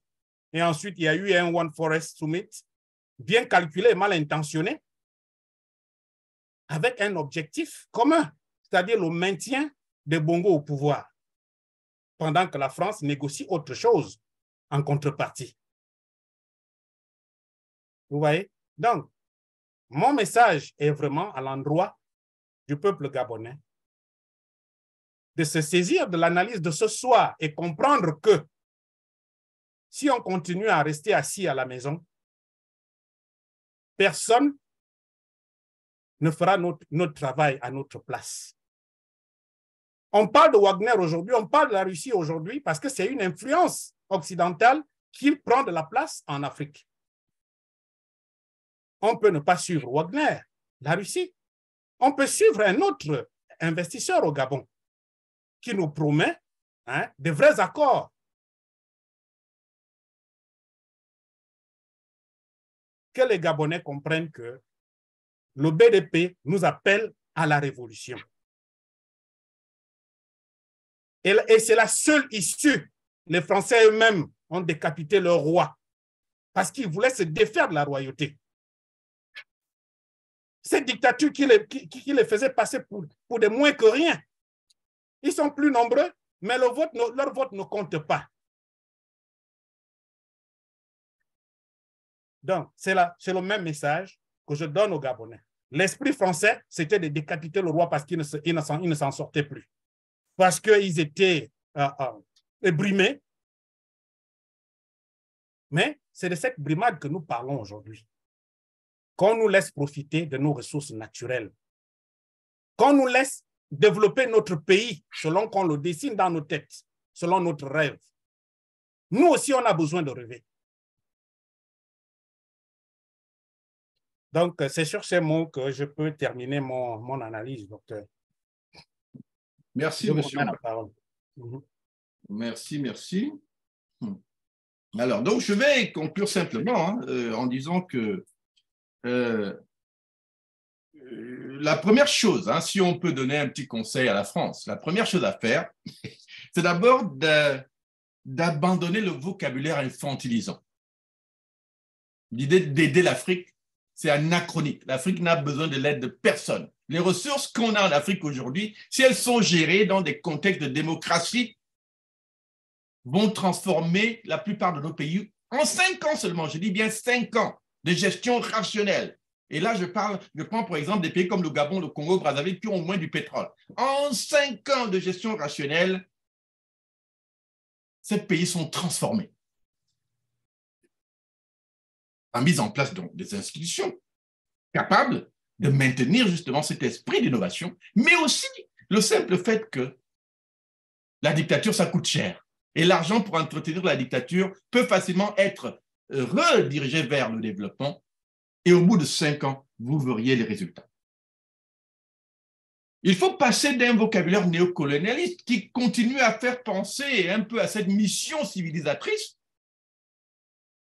où c'est vous qui nous apportez la civilisation, la manière de faire, comme si aujourd'hui, il manquait en Afrique des gens capables de gérer leur pays.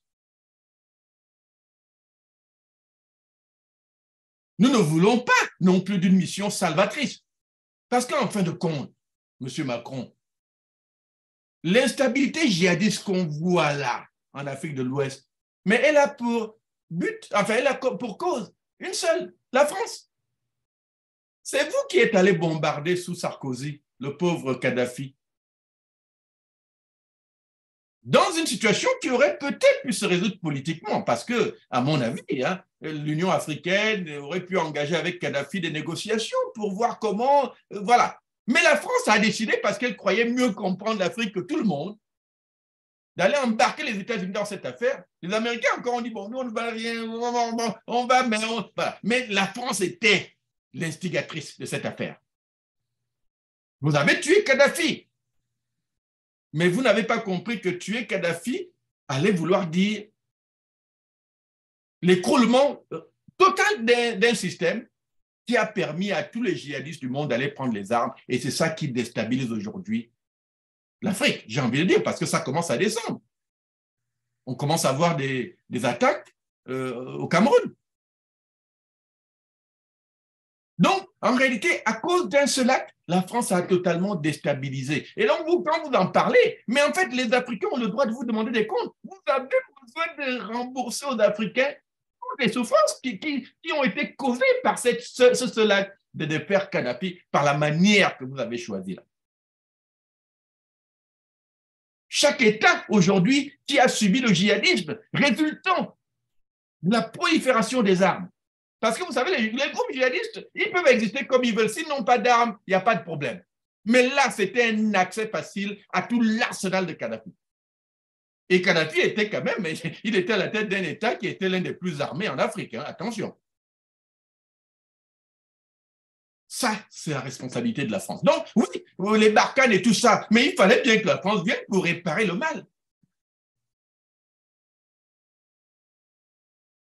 Mais dans cette réparation de mal, il faut être dans une autre dimension de pensée. Pas dans l'idée que nous venons pour sauver ou civiliser. Non, ce n'est plus ça aujourd'hui.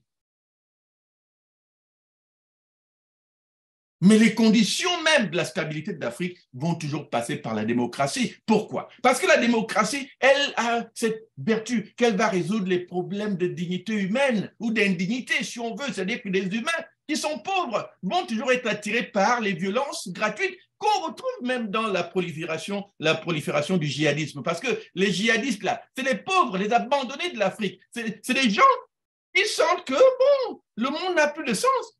Et qui croient que, voilà, dans la pauvreté, on s'adonne à tout. Mais si les nations africaines étaient riches et on allait dire, bon, peut-être pas riches, mais confortables, dignes, les djihadistes eux-mêmes ne trouveraient pas de terre favorable à leur insertion. Mais il faut aussi écouter ce que les djihadistes disent. Ils ont en eux l'idée que c'est à cause de l'Occident qu'il y a les malheurs de l'Afrique. Donc, vous voyez qu'il y a toujours un fil conducteur qui nous ramène toujours aux tendances néocolonialistes. Il faut en finir. Quand ils se battent là, ils auront toujours à l'idée qu'il y a les Occidentaux, il y a les Occidentaux. Mais parmi les Occidentaux qui ont la pire des réputations, il y a en number one la France.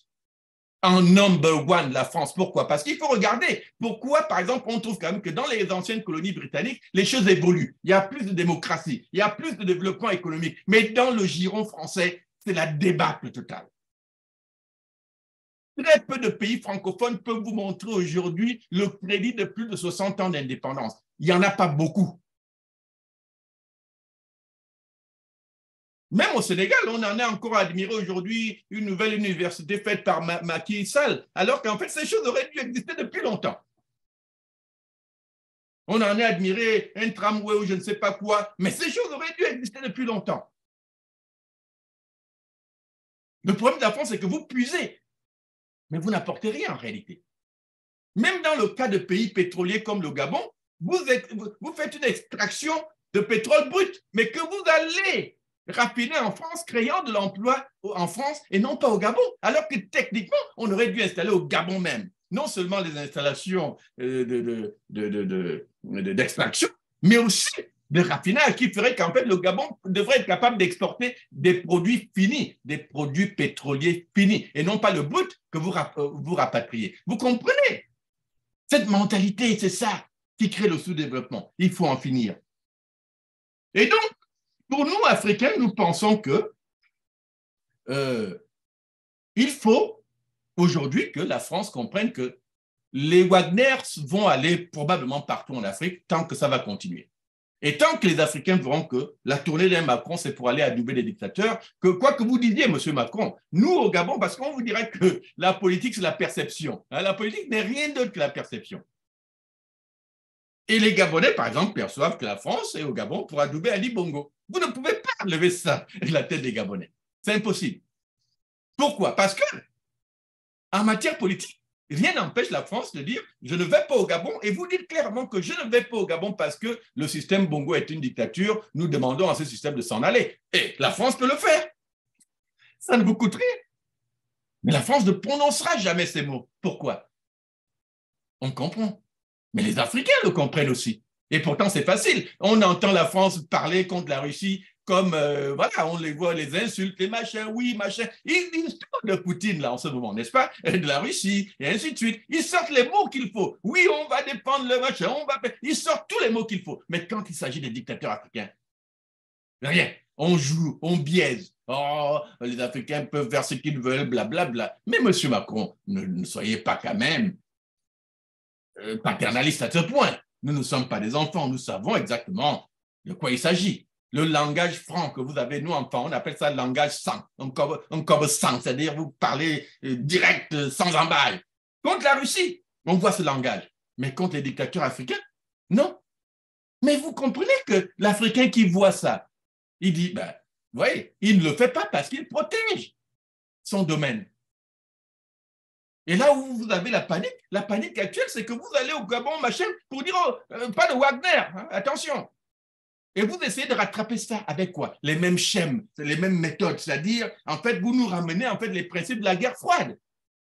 Voyez-vous, M. Macron, la guerre froide était un mauvais souvenir pour les Africains. Pourquoi? Ça a voulu dire certaines choses, hein, comme par exemple le renforcement des dictatures. C'est par la guerre froide qu'on est arrivé au système de parti unique là, qui nous ont tués politiquement, socialement, économiquement et culturellement. La guerre froide.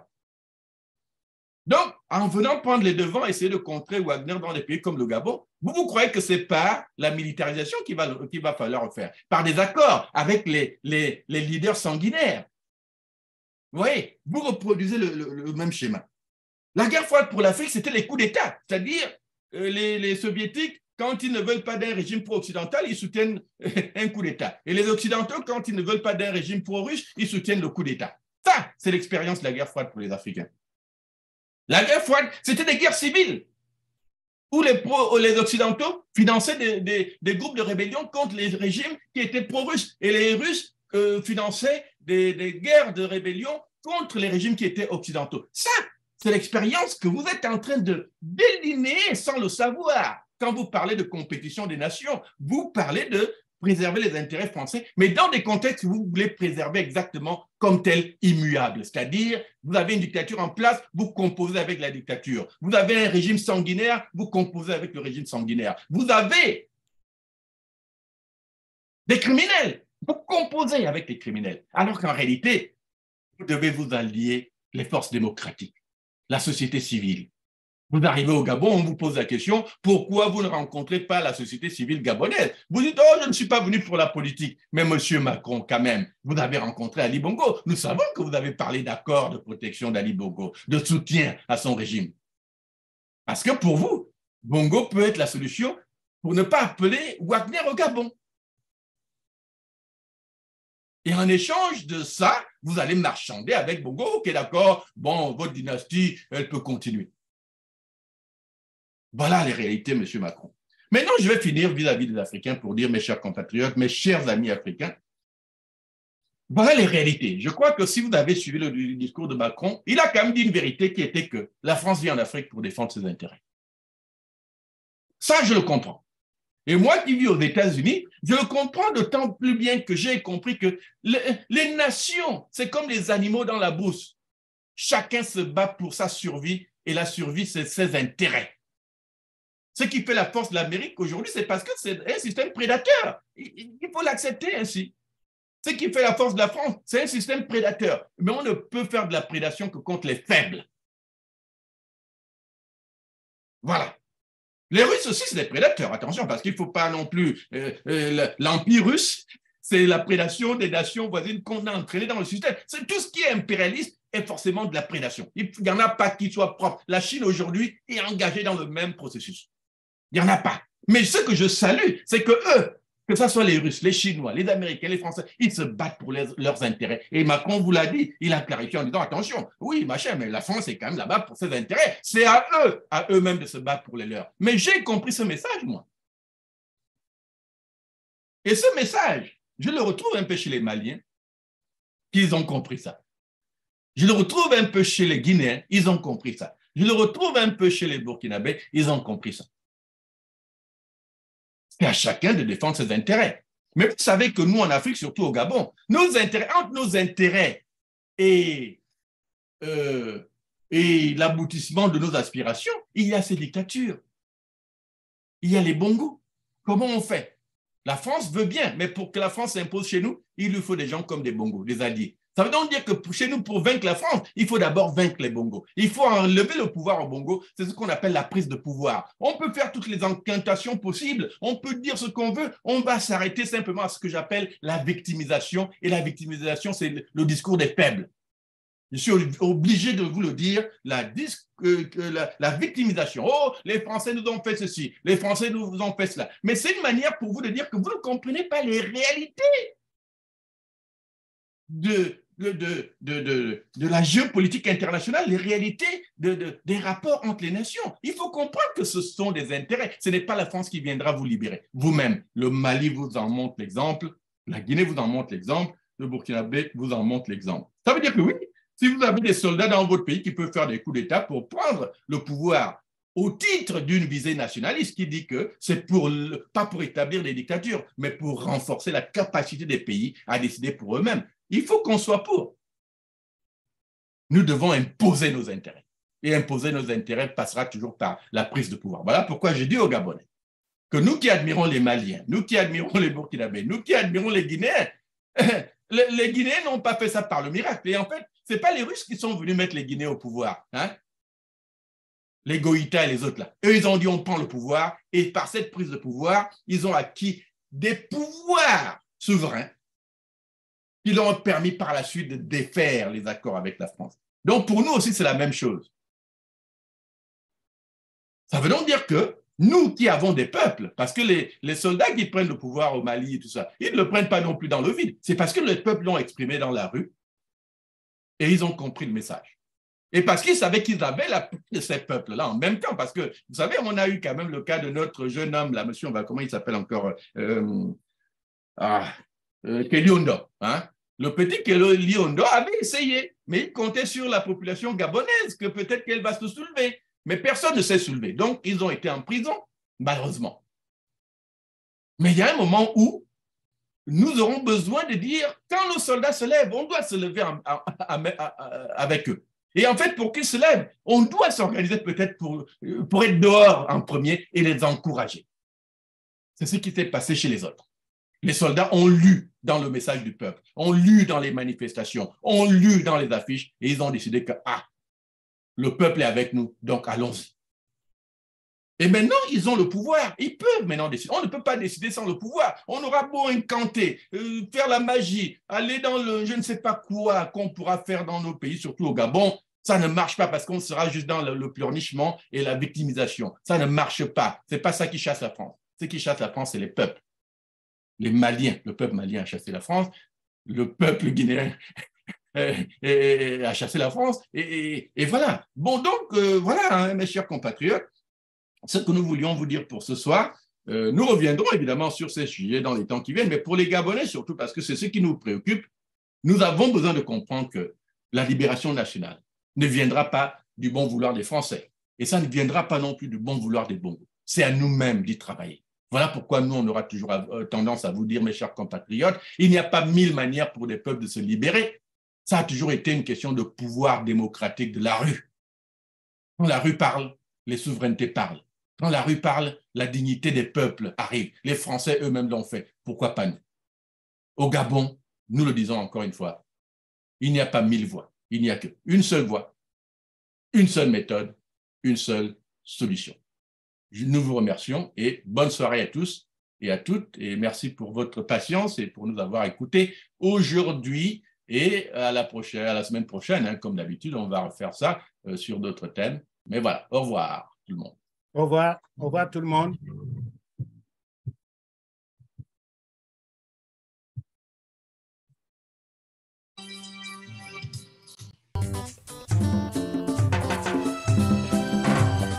Merci.